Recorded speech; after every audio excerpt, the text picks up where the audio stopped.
ماشاءاللہ دیکھیے بچی ابھی آپ حضرات کے سامنے نعتیہ کلام پیش کر رہی تھی اور یہ نعت میں پڑھ رہی تھی کہ میرے نبی کا جلوہ ہی کچھ ایسا ہے۔ آقائے نامدار سرور کائنات سرکار دو عالم صلی اللہ علیہ وسلم کو اللہ نے وہ مقام و مرتبہ عطا کیا کہ آپ کے پیدا کرنے سے پہلے جبکہ آدم علیہ السلام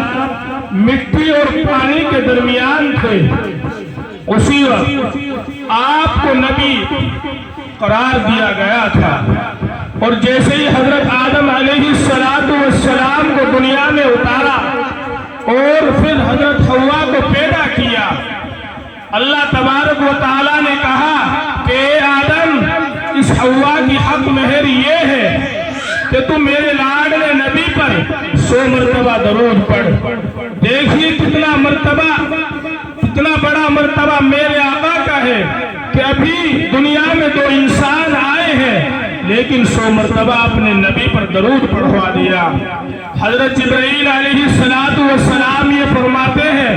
کہ میں مشرق سے لے کر مغرب تک اور شمال سے لے کر جنوب تک میں نے ساری دنیا کا سفر کیا، میں نے پوری دنیا کو الٹ کر پلٹ کر دیکھا، لیکن قربان جائے اے آمنہ کے لال، تو بے مثال حسن کا مالک ہے، میں نے تجھ سا حسی کوئی نہیں پایا۔ حضرت یوسف علیہ السلام کو دیکھ کر مصر کی عورتوں نے اپنے ہاتھ کاٹ ڈالے تھے، لیکن اے آمنہ کے لال، تو بے مثال حسن کا مالک ہے۔ عاشقوں نے آپ کے حسن کو دیکھ کر کلیجے چیر ڈالے۔ ام نات نبی صلی اللہ علیہ وسلم کے بعد اپنی انجمن کو دوسری طرف لے کر چلتا ہوں، اور نعت نبی کے بعد اگر تیسرا درجہ ہے تو خطابت کا ہے، اسی کو شاعر کہتا ہے اگر خطابت وجد میں آئے کبھی نیزہ کبھی خنجر کبھی تلوار بن جائے۔ تمہیں تقریر کے لیے ایک بچے کو دعوت دیتا ہوں جس کا نامی اسم گرامی حافظ محمد ماہر ہے، وہ آئے اور اپنی تقریر سے ہم سامعین کو مستفید فرمائے۔ الحمدللہ رب العالمین والصلاة والسلام علی سید المرسلین وعلی آلہ واصحابہ اجمعین، اما بعد فاعوذ باللہ من الشیطان الرجیم، بسم اللہ الرحمن الرحیم۔ وقرن فی بیوتکن ولا تبرجن تبرج الجاہلیۃ الاولی، وقال رسول اللہ صلی اللہ علیہ وسلم۔ تجدد میں تکلف ہے، تکلف میں پریشانی، تجدد میں تکلف ہے، تکلف میں پریشانی،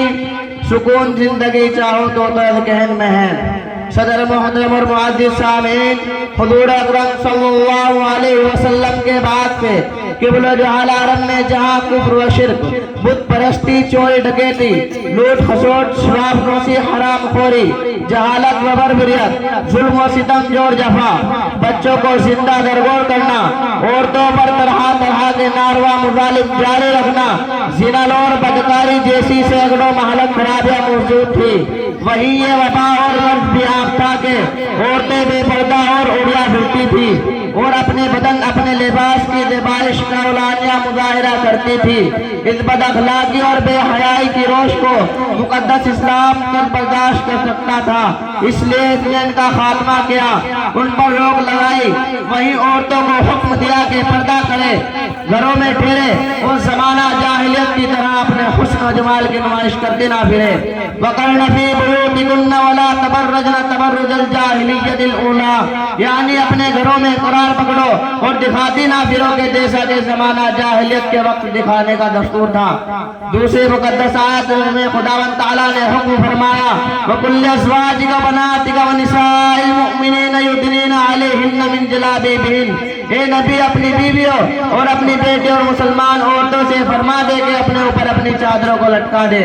اسلام کے پاسبانوں، آج بڑے زور و شور کے ساتھ یہ نعرہ بلند کیا جاتا ہے، مغربی افکار کی تقلید میں پروپیگنڈا کی یورش کی جاتی ہے۔ اہل یورپ اور اہل امریکہ آئے دن یہ اعتراض دہراتے رہتے ہیں اور اخبار کے کالموں میں بار بار یہ سرخیاں چھپتی رہتی ہے۔ اسلام میں پردے کا حکم فطرت کے خلاف ہے، پردہ انسان کی فطری حیثیت کے خلاف ہے، پردہ تمنی ترقی میں آڑ ہے، پردہ عورتوں کے لیے قید ہے، پردہ عورتوں کو گھروں میں محفوظ و مقید رکھتا ہے، پردہ عورتوں کو ان کے اعلیٰ حقوق سے محروم رکھتا ہے۔ بہت سی مغربیت